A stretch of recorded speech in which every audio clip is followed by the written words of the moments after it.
Good morning, good afternoon, good evening.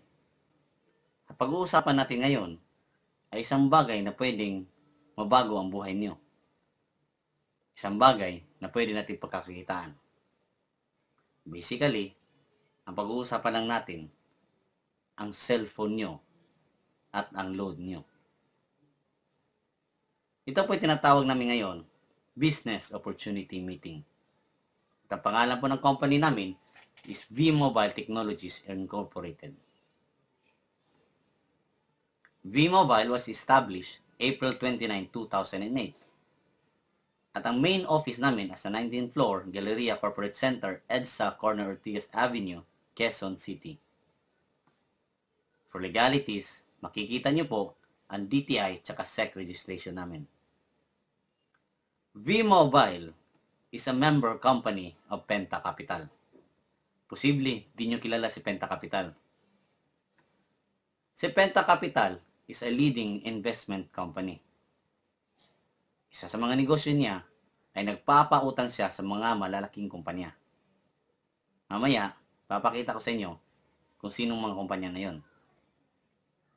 At si Penta Capital din ang may-ari ni V-Mobile. Ito po ang sum sa mga kliyente ni Penta Capital. Sa tingin nyo ba, mga kumpanya ito, big time or small time? Sa tingin nyo ba, si Penta Capital, big time or small time? Ngayon, pag-uusapan natin ang basic needs ng tao. Di ba ang tao, kailangan nating kumain? Di ba kailangan nating ng tirahan? Lalo na, kailangan natin ng damit. Pangit naman, naglalakad tayo na walang damit. So, ang mga negosyante ngayon, tinarget nila ang basic needs ng mga tao. Marami dyan, ang negosyo ay pagkain, tirahan, at damit. Maniwala kayo o hindi, hindi na po tatlo yan. 4. Ito na po ang nabago dyan sa basic needs. Load. Di ba? Parte na ng buhay ng tao ang load. Ngayon, pag-uusapan natin ang target market. Ito po ang magiging target market natin. Halos lahat ng tao. Lalaki, babae, bata, matanda. Sabi ko nga, halos lahat ng tao. V-Mobile is a huge and expanding business. Kasi nga po, nang dahil sa 75 million cellphone users. Kasi itong mga cellphone users na to, kaya nilang bumuo ng 900 million texts per day. Kasali na yan yung text na, where na you, and here na me. Pero ang tanong, sino ba ang kumikita habang nagtitext tayo? Di ba si Globe, Sun, at saka si Smart? Sila lang po ang kumikita habang ginagamit natin yung cellphone. Ngayon, pag-uusapan muna natin ang lifestyle. Ang lifestyle natin sa technology. Di ba posible ang isang tao merong maraming cellphone?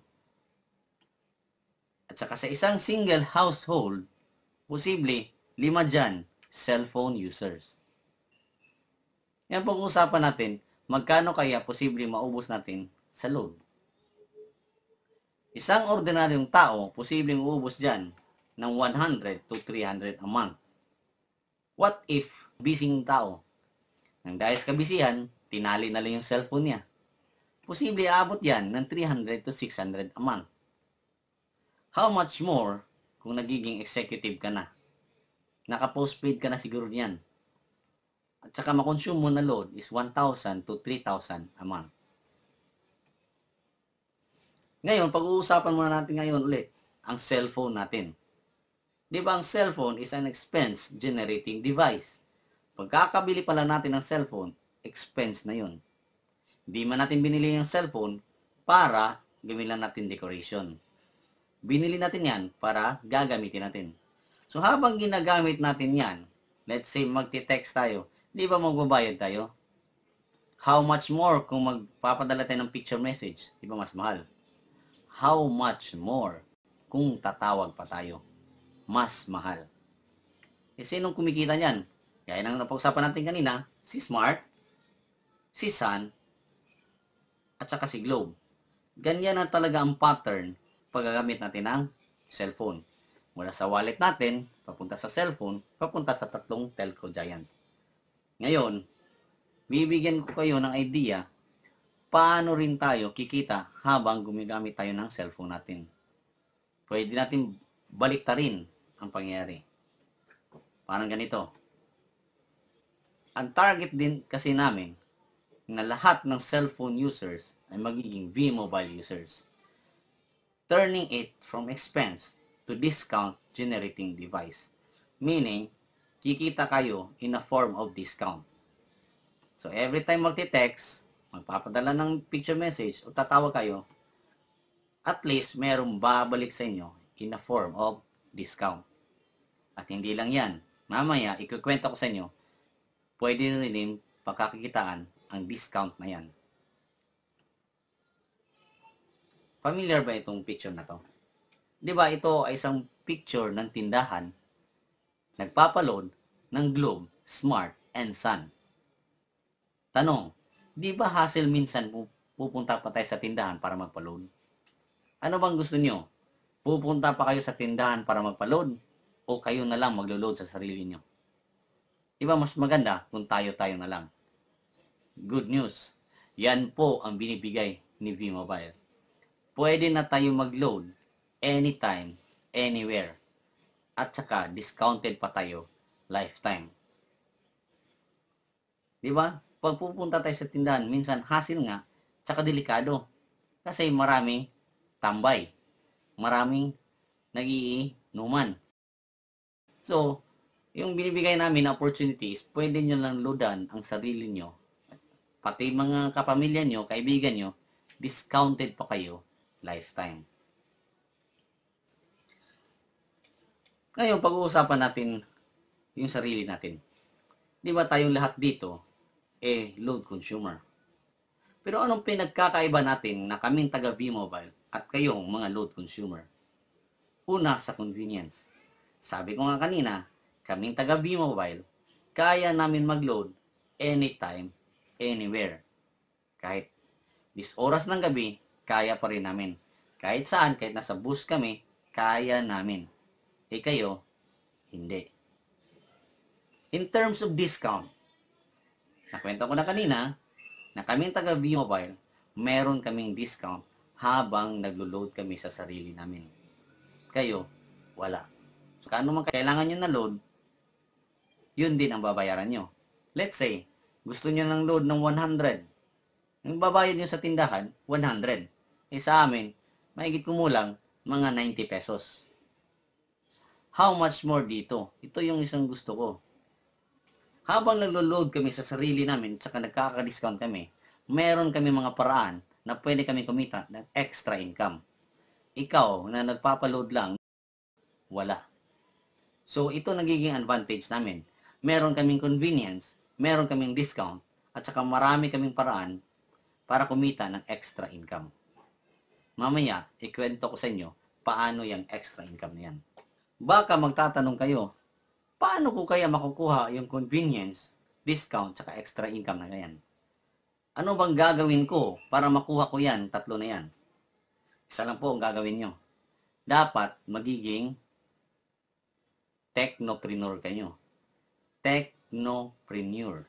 Yan ang dapat na magiging kayo para makuha nyo convenience, discount, saka extra income. Tanong, payag ba kayo na magbabayad kayo ng 10,000 para maging technopreneur? I'm sure ayaw nyo kasi medyo malaki. Pero good news, hindi 10,000 ang babayaran nyo, kundi 3,988 lang. 3,988 lang ang halaga para magiging technopreneur. Ano bang makukuha nyo kung magbabayad kayo ng 3,988? Kasi nga, sabi pa ng DTI, dapat daw, meron kang matatanggap na worth 73% na in terms of products or services. Kasi, pag wala kang matanggap sa nilabas mong pera, chances are, scam yung napasukan nyo. So ngayon, ito po ang matatanggap nyo sa 3,988. Una, meron kayong 20 Tecno User Access Cards. Para saan naman yan, yung access card na yan? Isipin nyo na lang, para yung supplementary card. So meaning, sila din meron ng convenience saka discount every time nagagamit sila ng load. Tapos meron 20 quick guides. Diyan mo mababasa paano mag-load, paano mag-reload. O basically, yan po ang manual nyo. Tapos meron kayong 20 price list. Diyan nyo mababasa yung mga lahat ng mga produktong pwede nyo ma-access. Gaya ng mga Altex 20, Globe 100, or kahit ano pa, Smart, Sun, nandyan lahat. Tapos meron isang reusable bag, dalawang tarpaulin. Para saan naman yung dalawang tarpaulin na yan? Yung isa, pwede nyo ikabit sa labas ng bahay nyo. Para mapansin ng kapitbahay nyo na nag-o-offer na kayo ngayon ng lifetime discount. Yung isa, suggestion lang namin, pwede nyo idikit sa kisame nyo. Para every time nagigising kayo, maalala nyo na loader na pala kayo. Na kaya nyo palang manloadan yung sarili nyo. Baka makalimutan nyo, pag na-check off kayo, lalabas pa kayo sa bahay nyo, pupunta sa tindahan para magpa-load.